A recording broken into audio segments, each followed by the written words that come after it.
नमस्कार, जोहार, आदाब। मैं मास्टर आप सबका स्वागत करता हूं एक छोटी सी मुलाकात में। गाइस, हमसे कोई पूछे कि दुनिया में हमारे लिए सबसे ख़ास इंसान कौन है, तो मैं समझता हूं हम सबका एक ही जवाब आएगा और वो है हमारी माँ। क्यों नहीं, माँ हमारे लिए ख़ास होती है। माँ के बगैर हमारी दुनिया बिल्कुल अधूरी है। माँ हमारे लिए ख़ास होती है। हर मज़हब और धर्म में माँ का दर्जा भगवान के बराबर होता है। हम कई ऐसी देवियों को माँ के रूप में पूजते हैं, जैसे माँ दुर्गा, माँ लक्ष्मी, माता सरस्वती, माता वैष्णो देवी। और इस्लाम में भी ये कहा गया है कि दुनिया में अगर कहीं जन्नत है तो वो है हमारी माँ के कदमों के नीचे। बेशक हम इनसे इनकार कर ही नहीं सकते। गाइज, हमारे देश में माँ को इतनी अहमियत क्यों दी हुई है? क्यों खास होता है माँ और बच्चे का रिश्ता? जब इसके बारे में मैं सोचता हूँ तो मुझे सारा जवाब मिल जाता है। माँ हमें जन्म ही नहीं देती बल्कि जीने के लायक बनाती है। हमारे लिए क्या अच्छा है, हमारे लिए क्या ख़राब है, हमें किस रास्ते चलना चाहिए, माँ से बेहतर हमें गाइड कौन कर सकता है। हमने तो स्कूल में ये पढ़ा भी है कि बच्चे का पहला स्कूल और पहला टीचर उसकी माँ होती है। क्यों माँ को इतनी अहमियत हमारे देश में दी जाती है? माँ सब सुनते ही हमारे दिलो दिमाग में एक अजीब सा ख्याल आता है। माँ बिना किसी खुदगर्जी के, बिना किसी शर्त के हमें ढेर सारा प्यार करती है। खुद गीले में सोती है, हमें सूखे में सुलाती है। खुद कम खाती है, हमें ज़्यादा खिलाती है। गाइस, लेकिन मुझे आज बड़े अफसोस के साथ ये कहना पड़ रहा है कि आज हमारे समाज में माँओं के साथ जो सलूक किया जाता है वो बेहद दुखद है और चिंताजनक है।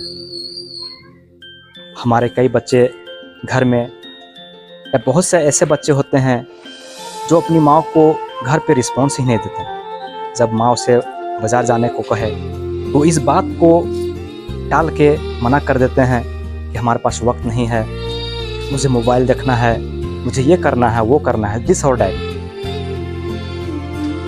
तो ये बिल्कुल गलत है।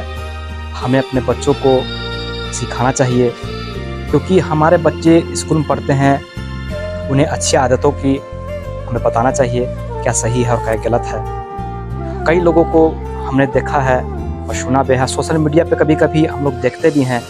कई बच्चे ऐसे होते हैं जो अपनी बूढ़ी माँ और गार्जियंस को वृद्धा आश्रम तक छोड़ाते हैं। ये बहुत ही अफसोस की बात है।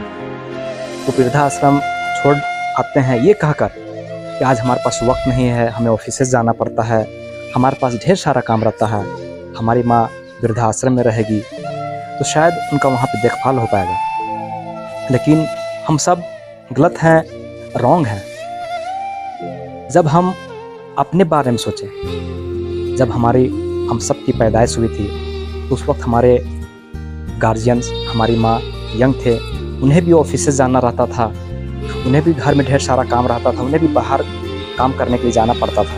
लेकिन उन लोगों ने ऐसा नहीं किया। अगर वो चाहते तो हमें चाइल्ड आश्रम में डाल सकते थे, ये कहकर कि बच्चे को वहाँ पे देखभाल हो पाएगा क्योंकि हमारे पास तो वक्त ही नहीं है। लेकिन उन्होंने ऐसा नहीं किया। अपने सारे काम को मैनेज करते हुए हमें पाल पोस कर बड़ा किया और आज इस लायक बनाया कि आज हम कामयाब ज़िंदगी जी रहे हैं। कुछ लोग जब घर से निकलते हैं और शाम को वापस आते हैं तो उनकी एक शिकायत रहती है कि मैं आज काम पे गया तो हमारा काम नहीं बना, बॉस से हमारा नहीं बना, आज दुकान में कमाई नहीं हुई, हमारा दिन अच्छा नहीं गया। लेकिन हम सब ये भूल जाते हैं कि हमारी असली दौलत हमारे घर पे हमारी माँ बैठी हुई थी, हम बगैर उनके दुआ लिए, बगैर उनके आशीर्वाद लिए, बगैर उनसे मिले हम अपने काम पे निकल पड़ते हैं, तो शायद हमें कामयाबी कहाँ मिलेगी। गाइस, मैं आप लोग को ये बताना चाहता हूँ, अभी हमारे गार्जियंस वालिद और वालिदैन हयात में हैं, हमें उनसे माफ़ी तलब कर लेनी चाहिए, हमें उन्हें ढेर सारा प्यार देना चाहिए।